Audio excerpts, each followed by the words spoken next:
شروع کرتا ہوں یشوع مسیح کے نام سے جو بڑا مہربان اور نہایت رحم کرنے والا ہے، جس کے آگے ہر ایک گھٹنا جھکے گا، خواہ آسمانیوں کا ہو خواہ زمینیوں کا، خواہ ان کا جو زمین کے نیچے ہیں۔ MCM یونیورسٹی کے تمام اسٹوڈنٹس اور مبارک منسٹری کے ساتھ مل کر خدمت کرنے والے دوستوں، سلام، شالوم، جے مسیح کی۔ آج ہمارا جو خاص اور اہم ٹاپک ہے وہ ہے کہ کون اٹھائے جائیں گے۔ جتنے لوگ خدا کے قریب ہوتے ہیں ان پر خدا اپنے آپ کو ظاہر کرتا ہے اور کچھ بھی ان کے ساتھ صلاح کیے بغیر نہیں کرتا۔ ہوسیہ کی کتاب میں واضح طور پر لکھا ہے کہ خدا اس وقت تک کچھ نہیں کرتا جب تک وہ اپنے خدمت گزار لوگوں پر ظاہر نہیں کر دیتا، جس کی مثال یہ دنیا کی تباہی کی ہے کہ خدا نے پہلے نوح کے ساتھ پروگرام بنایا اور پھر اس دنیا پر طوفان لایا۔ سدوم و عمورہ کو تباہ و برباد کرنے سے پہلے ابراہیم کے ساتھ ساری بات کو ڈسکس کیا۔ بنی اسرائیل کو بیابان میں جو نافرمان لوگ تھے مارنے سے پہلے موسیٰ کے ساتھ بات چیت کی گئی۔ نینوا کو ختم کرنے کے لیے خدا نے یونا کو تیار کیا اور اس پر سب کچھ ظاہر کیا، اور دور حاضرہ میں جو کچھ ہو رہا ہے اس کی ساری پکچر دانیل نبی کے ساتھ واضح کر دی اور بڑی وضاحت کے ساتھ اسے ایک ایک چیز دکھا دی۔ پھر جو آخری ٹائم کی باتیں ہیں وہ یوحنا کے ساتھ، جو یوحنا عارف ہے جسے عرفان ہوئے، اس کے ساتھ سب کچھ ظاہر کر دیا۔ جو سمجھ رکھتے ہیں وہ سمجھ جائیں گے۔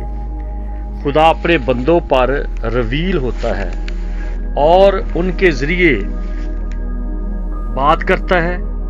اب مشکل بات یہ ہے کہ جانا جائے کہ کون اٹھایا جا سکتا ہے اور کون کون رہ جائیں گے۔ آئیے ذرا مکاشفہ 11واں باب اس کی 15ویں آیت پر غور کریں تو یہاں پر 7 نرسنگوں کا ذکر ہے، جسے ہم نرسنگا بھی کہتے ہیں، ٹرمپ بھی کہتے ہیں، تری بھی کہتے ہیں، اور خاص طور پہ ریپچر کا تعلق ان نرسنگوں کے ساتھ ہے۔ مصیبتوں کا بھی سرکل انہی کے چگرد ہے۔ کچھ لوگ کہتے ہیں کہ کلیسیا پہلے ہی دکھوں سے اٹھائی جائے گی، کچھ لوگ کہتے ہیں کہ کلیسیا دکھوں میں سے اٹھائی جائے گی، کچھ لوگ کہتے ہیں کہ کلیسیا دکھوں میں سے گزرے گی، آخر پر اٹھائی جائے گی۔ میرے خیال میں جو بائبل کی اینک اور روح القدس کی رہنمائی ہے اس میں یہ ہے کہ دکھوں کے دور سے پہلے ہی کلیسیا اٹھائی جائے گی، کیونکہ ضروری نہیں کہ اس وقت ہی دکھ ہوں۔ کلیسیا کے لیے آج بھی دکھ بہت زیادہ ہے۔ خاص بات یہ ہے کہ پہلے نرسنگے پر بچھو نے ڈنگ مارا ہے اور دوسرے نرسنگے پر گھوڑے نکلے ہیں، اور جو تیسرا نرسنگا ہے اس پر سب قومیں اکٹھی دکھائی دے رہی ہیں۔ مکاشفہ 18 کی 11 ضرور دیکھیں، اور پہلا کرنتھیوں 15واں باب اور اس کی 51 آیت میں لکھا ہے، نرسنگا پھونکا جائے گا اور مردے جی اٹھیں گے۔ اور پہلا تھسلنیکیوں اس کا 4 باب اور اس کی 14ویں آیت سے شروع کریں تو وہاں پر لکھا ہے کہ خداوند خود اپنے نرسنگے کے ساتھ اتر آئے گا، یعنی کہ مقرب فرشتہ کے ساتھ اتر آئے گا۔ پہلے تو وہ جو مسیح میں موئے جی اٹھیں گے۔ تو مکاشفہ 7 باب اور اس کی 9ویں آیت میں ایک بڑی بھیڑ کا ذکر ہے۔